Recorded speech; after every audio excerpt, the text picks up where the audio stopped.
Selamat siang Bapak Ibu sekalian yang dikasihi Tuhan. Kita bersyukur hari ini kembali kita boleh bersama-sama beribadah tempat ini. Dan kita sudah memuji Tuhan. Sekarang kita mau masuk dalam firman Tuhan. Saya mengajak kita membuka Alkitab di dalam Perjanjian Baru, Matius pasal 1 ayat 18 sampai 20. Perhatikan, saya baca buat sekalian, saudara sekalian. Kelahiran Yesus Kristus. Kelahiran Yesus Kristus adalah seperti berikut. Pada waktu Maria, ibunya bertunangan dengan Yusuf, ternyata ia mengandung dari Roh Kudus sebelum mereka hidup sebagai suami istri. Karena Yusuf suaminya seorang yang tulus hati dan tidak mau mencemarkan nama istrinya di muka umum, ia bermaksud menceraikannya dengan diam-diam. Tetapi ketika ia mempertimbangkan maksud itu, malaikat Tuhan nampak kepadanya dengan mimpi dan berkata, "Yusuf, anak Daud, janganlah engkau takut mengambil Maria sebagai istrimu, sebab anak yang di dalam kandungannya adalah dari Roh Kudus." Sampai di sini pembacaan firman Tuhan. Kita berdoa. Bapa di surga, terima kasih, kami bersyukur telah membaca firman-Mu. Dengar doa kami dan pakai hamba-Mu untuk menyampaikannya dengan baik. Dalam nama Tuhan Yesus kami berdoa. Amin. Bapak Ibu sekalian yang dikasihi Tuhan, peristiwa Yesus lahir menyangkut beberapa orang, tokoh-tokoh yang penting. Ada Maria sebagai ibu yang dipakai, ada gembala-gembala, kemudian ada malaikat, ada Raja Herodes, ada apalagi 3 orang Majus, dan salah seorang yang penting di sini adalah Yusuf. Tapi seringkali Yusuf itu dilupakan. Ya, sekarang kita mau berkenalan dengan Yusuf. Siapa Yusuf? Si tanda kutip bapak angkat Yesus itu. Apa rahasia kehidupannya? Dan saudara sekalian, Yusuf itu jelas suami Maria. Dia adalah anak Yakub. Jadi Yusuf yang di Perjanjian Lama, bapaknya bernama Yakub. Yusuf di Perjanjian Baru ini, bapaknya juga namanya Yakub. Yang mungkin orang-orang seperti zaman sekarang lah. Ya, jadi kalau nama kita kebetulan dikasih orang tua namanya Yakub, nanti anak kita lahir kasih nama Yusuf gitu ya. Bisa jadi demikian. Jadi anaknya namanya Yakub, anak dari Yakub juga. Kalau diperhatikan dari Matius 1 ada silsilahnya. Jadi kalau diteruskan sampai ke atas, sampai ke nenek moyang mereka itu, maka ketemulah berasal dari keturunan Yehuda dan keturunan Daud. Di mana ada Yusuf ini? Dia tinggal di Nazaret, Galilea, di kota Galilea. Nah, itu sekilas kita mengenal Yusuf. Dalam bacaan kita tadi digambarkan bahwa dia itu sering menjadi orang yang kurang kita pedulikan, si Yusuf itu. Dia penduduk Nazaret dan disebut sebagai tukang kayu. Kenapa kita bisa tahu dia tukang kayu? Di dalam Matius 1 ayat yang ke-20 misalnya, itu menunjukkan bahwa Yusuf itu baik orangnya, ya. Yusuf itu baik orangnya. Kalau di bagian lain, kalau misalnya di dalam bagian lain tadi sudah kita baca, selain itu dikatakan apa? Dia juga tulus.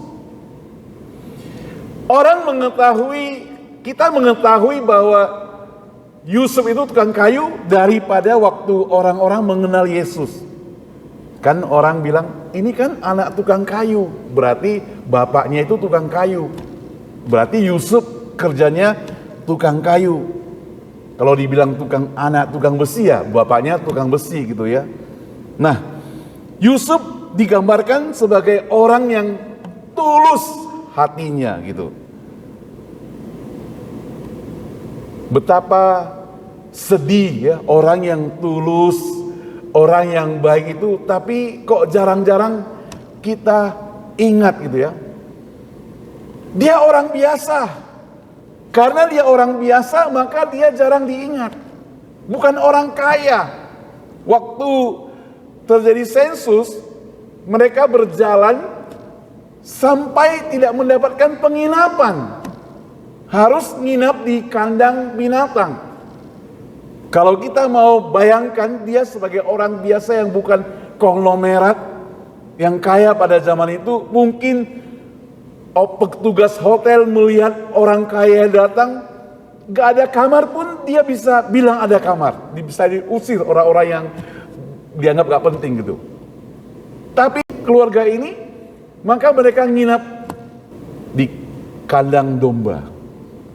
Nah saudara yang dikasih Tuhan, Yusuf tepatnya dia adalah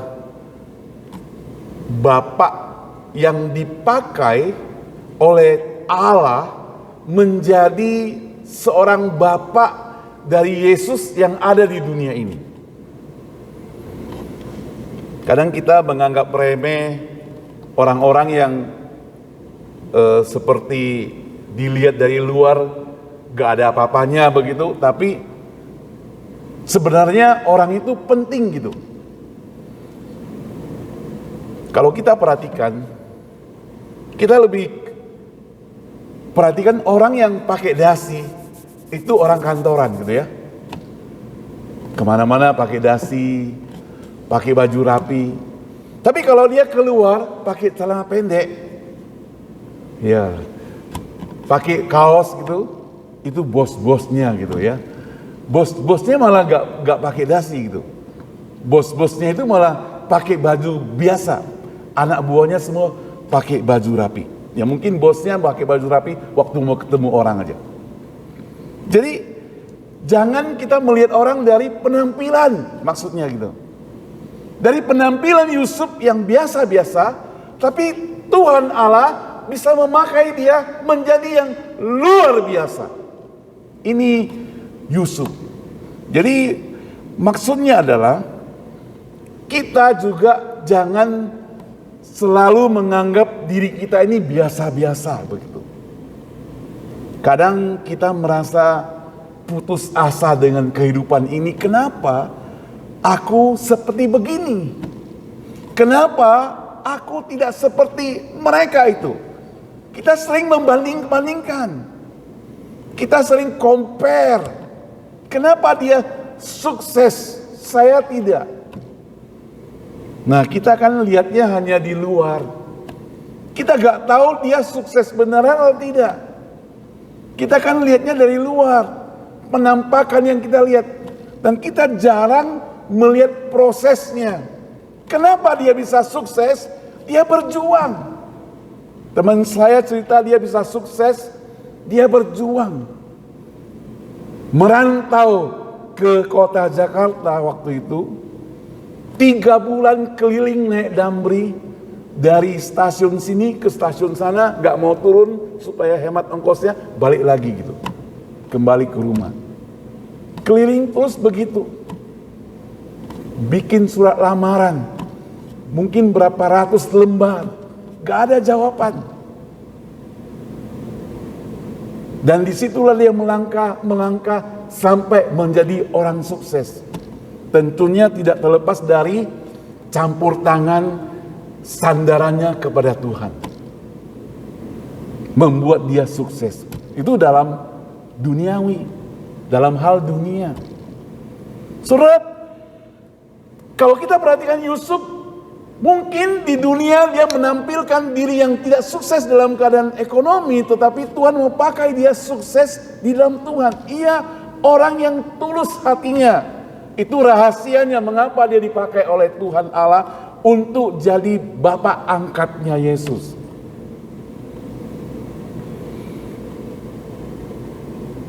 Ia sebagai seorang tukang kayu biasa.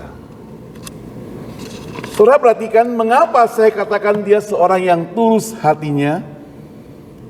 Alkitab sendiri mencatat, kalau orang yang tulus berarti ada kejujuran.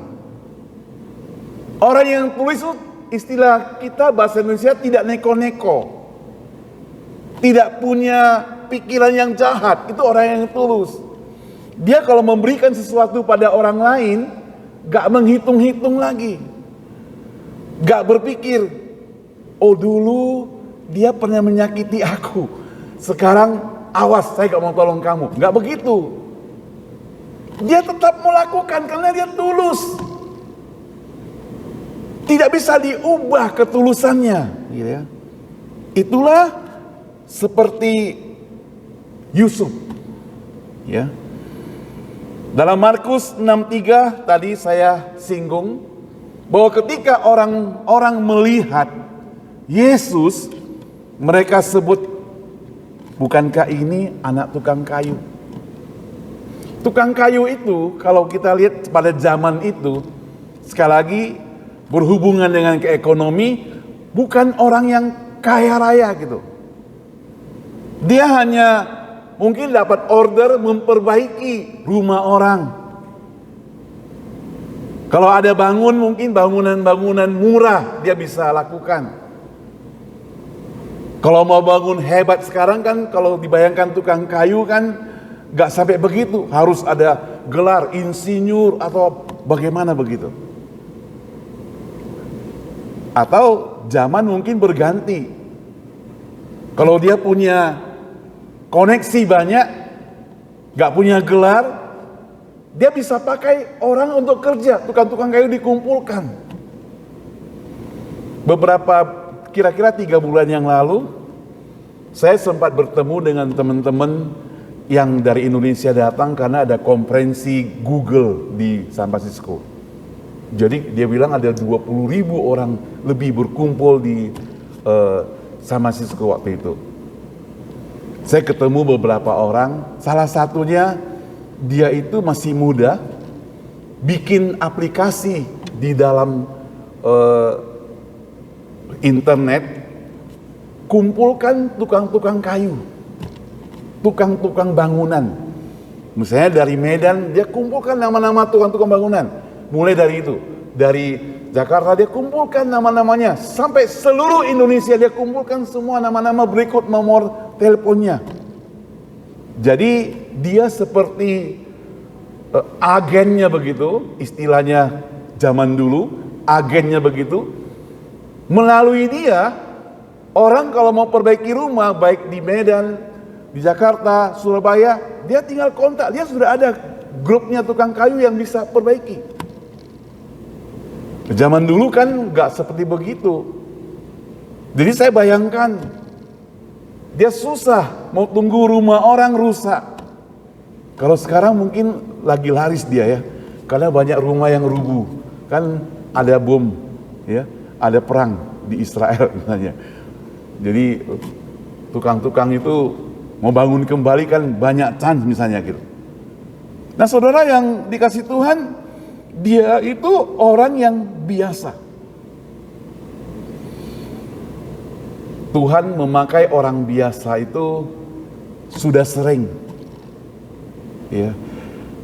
Karena Tuhan mau katakan, Tuhan datang bukan melihat jabatan, bukan melihat pendidikan, tapi melihat hati. Makanya Tuhan mau pakai orang yang tulus itu sebagai seorang tukang kayu yang tulus hatinya.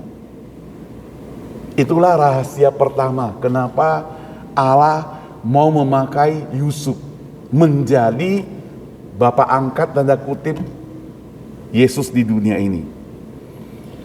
Yang kedua, di dalam Matius 1:20-23 tadi dicatat, tetapi ketika ia mempertimbangkan maksud itu, malaikat Tuhan nampak kepadanya dalam mimpi dan berkata, Yusuf, anak Daud, janganlah engkau takut mengambil Maria sebagai istrimu, sebab anak yang di dalam kandungannya adalah dari Roh Kudus. Alkitab mencatat Maria meskipun bertunangan dengan Yusuf dan sedang mengandung bayi di dalam rahimnya, jadi pada masa masih bertunangan dia mengandung. Ini peristiwa aib kalau benar-benar terjadi, peristiwa yang memalukan.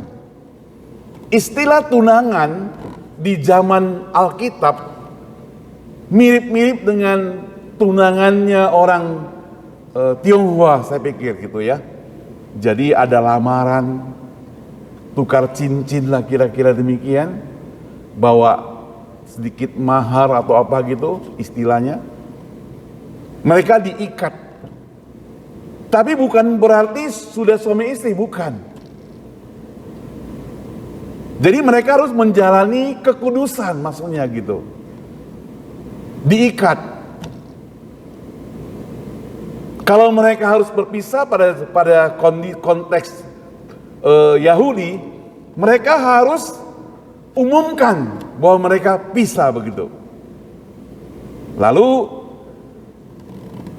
ada tiba pernikahan, itu tahap yang kedua. Nah sekarang diperkirakan bahwa Yusuf dan Maria itu di tahap pertama. Tapi di sini ada masalah. Maria itu mengandung. Ini kan hal yang sangat-sangat malu gitu. Apalagi Yusuf tahu jelas bahwa bukan dia yang melakukannya, gitu ya.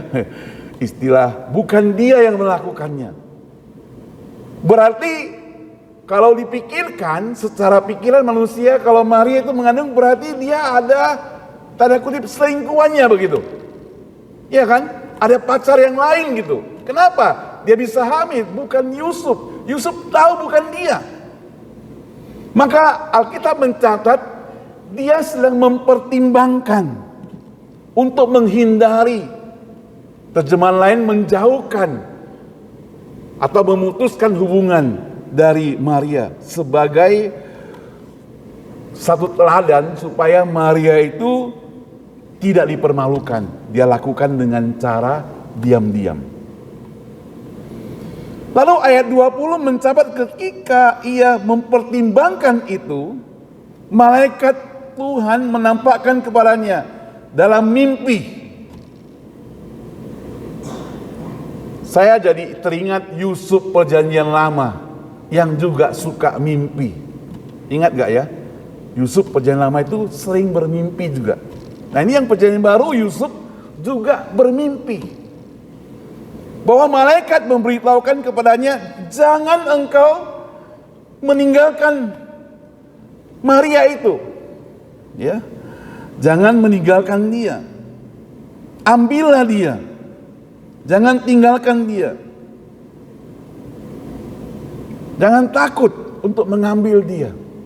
Karena dia mengandung bukan benih orang lain, tapi benih daripada Roh Kudus.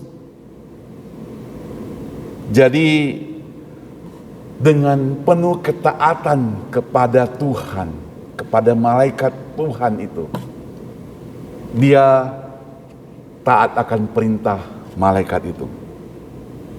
Saudara, ini menunjukkan bahwa Yusuf itu sebagai pemimpin rohani memimpin Maria itu supaya tidak dipermalukan dan memimpin dia sampai nanti Alkitab mencatat dia melahirkan anaknya.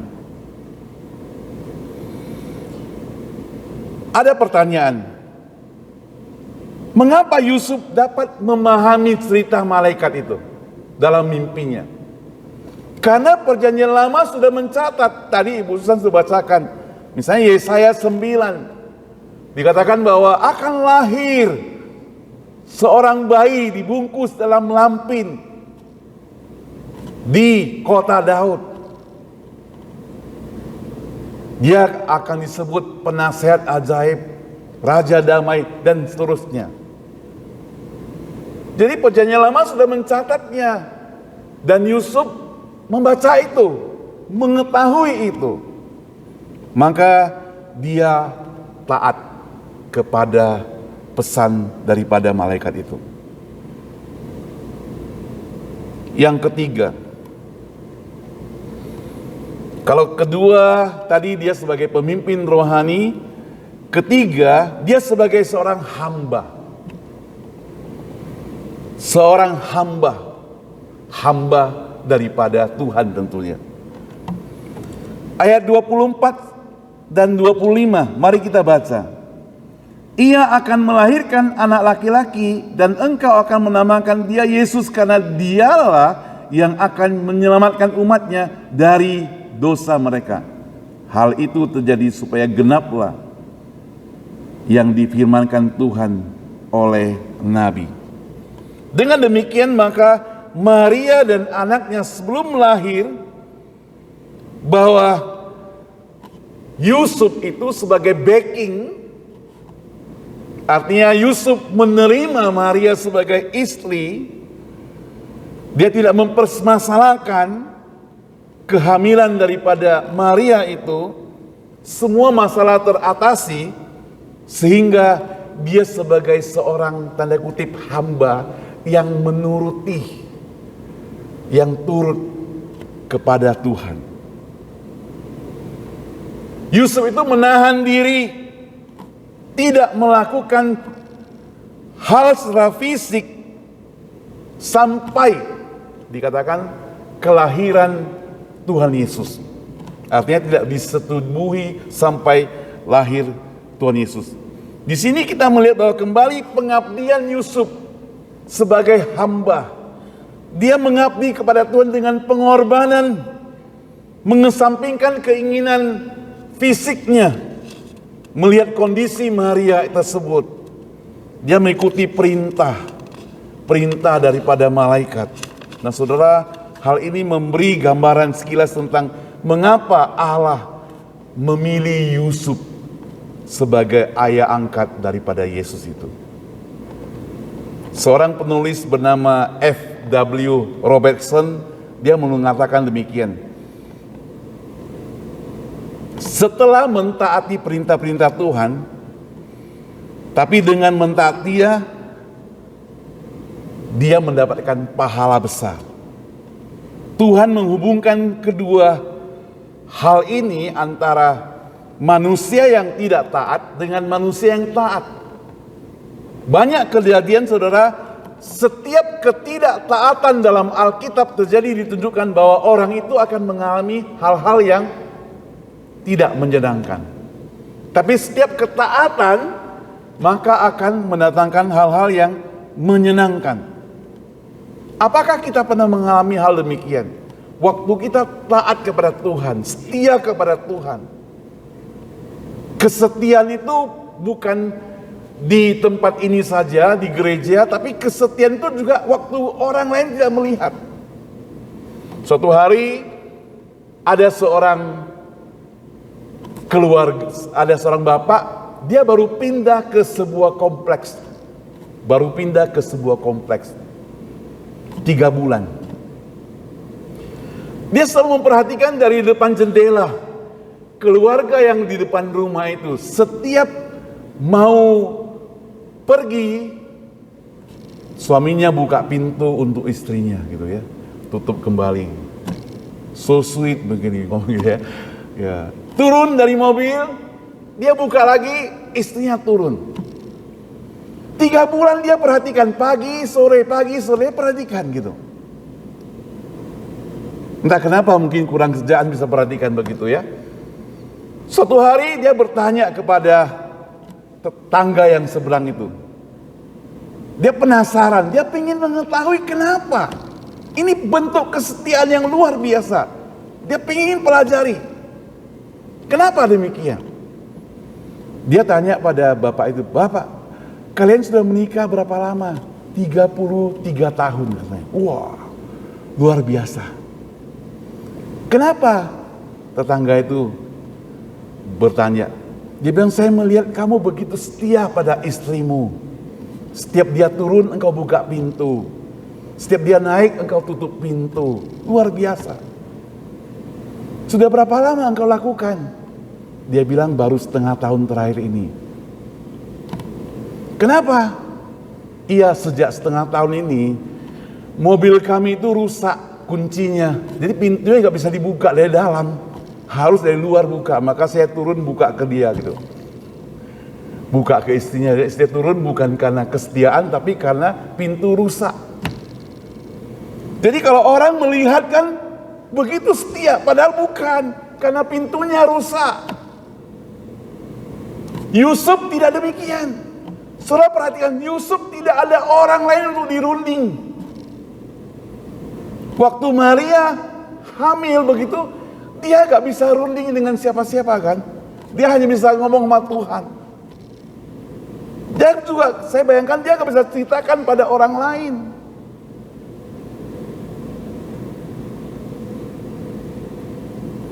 Maka dia hanya perlu apa? Perlu ketaatan. Jadi jangan lihat penampilan, tetapi lihatlah faktanya, keasliannya. Yang ketiga, saudara. Yang keberapa? Yang keempat ya. Yusuf itu sebagai seorang ayah yang penuh perhatian. Sebagai ayah yang penuh perhatian. Saudara ingat waktu Yesus berumur 12 tahun, mereka semua itu berbondong-bondong pergi ke Yerusalem. Apa yang terjadi? Yesus itu tiba-tiba menghilang. Dia pergi ke Bait Allah sedang berdebat. Apakah Yusuf biarkan, dia bukan anak kandungku? Enggak, saudara. Alkitab mencatat bahwa dia mencari anak itu sampai ketemu. Jadi dia penuh perhatian terhadap anak walaupun bukan anak kandungnya gitu. Itu yang dilakukan oleh Yusuf. Salah satu yang kita bisa lihat di sini. Sebagai ayah yang bertanggung jawab. Makanya dia dipilih untuk menjadi suaminya Maria. Yang lebih terkenal sebenarnya Maria ya. Jadi dia disebut sebagai suaminya Maria gitu. Yusuf itu siapa? Suaminya Maria gitu. Saking banyaknya Yusuf. Minggu lalu kita di ruang makan cerita saking banyaknya nama-nama, perlu kita tahu last name-nya kan ya. Johnny apa? Johnny Tan, Johnny Boy, Johnny Lim, Johnny siapa? Johnny Xiao. Nah Yusuf juga banyak. Yusuf dari Arimatea, Yusuf anak Yakub yang perjanjian lama, Yusuf anak Yakub yang perjanjian baru, Yusuf yang lain lagi. Ini Yusuf suaminya Maria. Saudara yang dikasih Tuhan, bukan hanya itu. Sebelumnya kalau kita perhatikan, Yusuf itu juga sebagai orang tua yang protek terhadap anaknya. Saudara ingat waktu Herodes mendengar bahwa ada bayi yang lahir yang menjadi raja. Karena Majus itu bercerita kepada dia. Dia katakan, pergi selidiki di mana. Nanti kalau kalian sudah temukan, balik ke saya. Bukan bermaksud supaya Herodes mau pergi menyembah bayi itu, bukan. Kalau engkau balik ke saya, nanti saya akan merencanakan hal lebih besar supaya membunuhnya.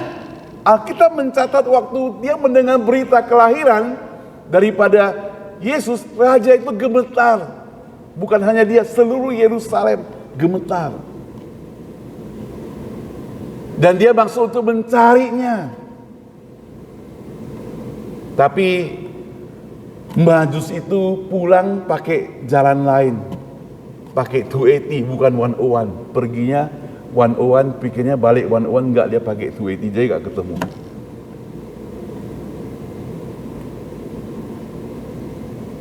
Apa yang dilakukan oleh Herodes? Herodes itu merencana jahat. Setiap bayi yang lahir di bawah 2 tahun, bunuh. Dan Yusuf itu, dia protek anaknya itu. Dia bawa anaknya pergi, menyelamatkan anaknya.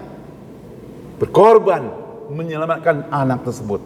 Walaupun, sekali lagi, bukan anak kandungnya. Itu yang dilakukan oleh Yusuf. Karena Yusuf tahu bahwa dia melakukan sesuatu bukan untuk manusia. Dia lakukan sesuatu untuk Allah. Jadi korban pun tidak masalah. Dihina pun tidak masalah. Karena aku lakukan untuk Allah. Saudara, inilah yang bisa kita pelajari daripada Yusuf. Yusuf bisa melakukan, tinggalkan Maria kalau dia mau. Karena manusia itu diciptakan punya sifat yang demikian.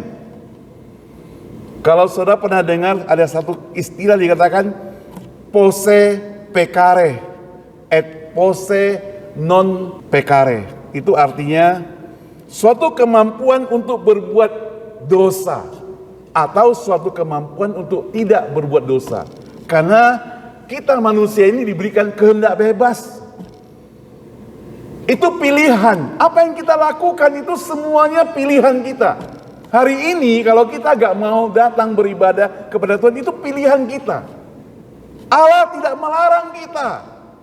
Allah tidak menahan kita. Allah tidak katakan, awas ya kalau kamu gak ibadah hari ini, kakimu bengkak. Enggak, gak dibilang begitu. Allah itu begitu mengasihi kita, karena berikan kita kebebasan. Berikan kepada kita apa? Beri kepada kita untuk memilih. Karena kita taat pada Dia, maka kita pilih yang terbaik.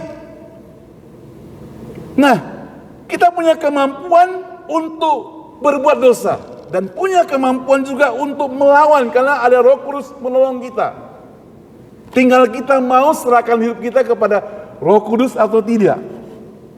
Kalau kita mau sendiri jalan, tidak menserahkan kepada Dia, ya bisa saja terjadi iblis bekerja dalam hidup kita.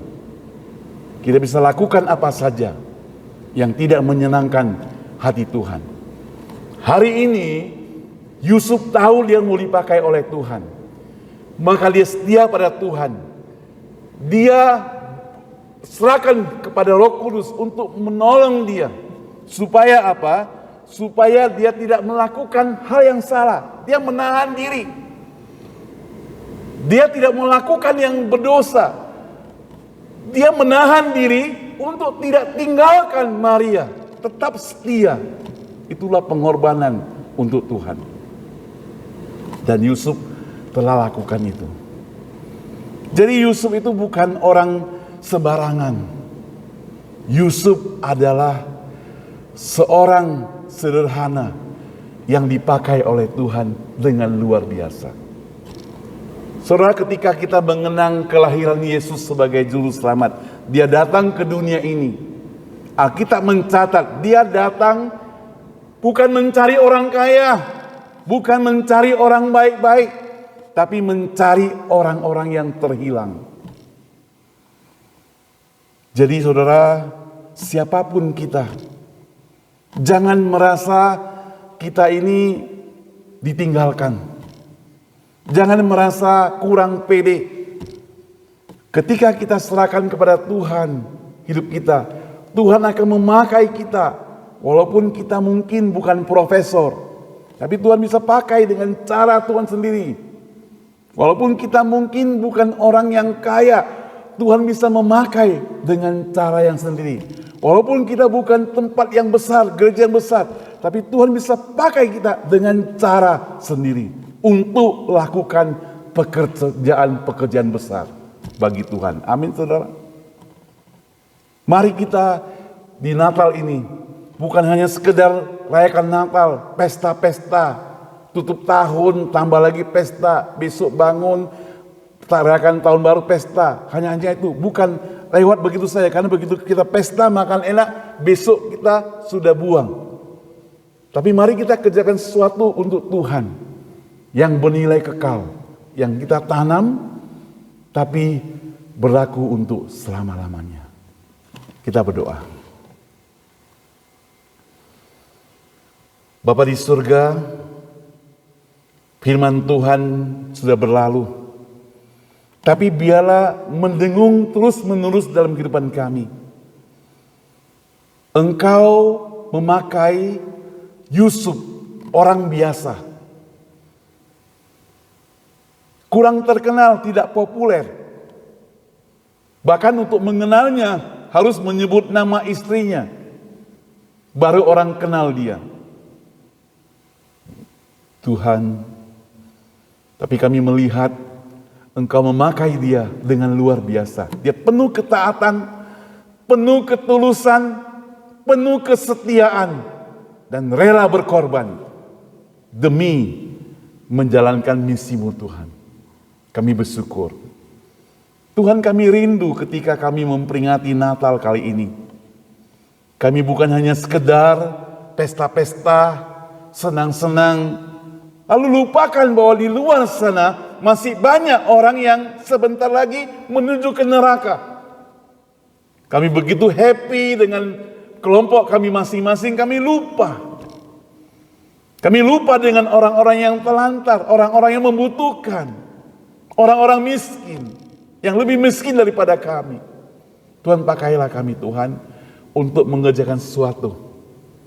Bukan hanya temporary, kerjakan hari ini, manfaatnya hanya untuk besok, tapi manfaatnya bersifat kekal Tuhan, untukmu saja.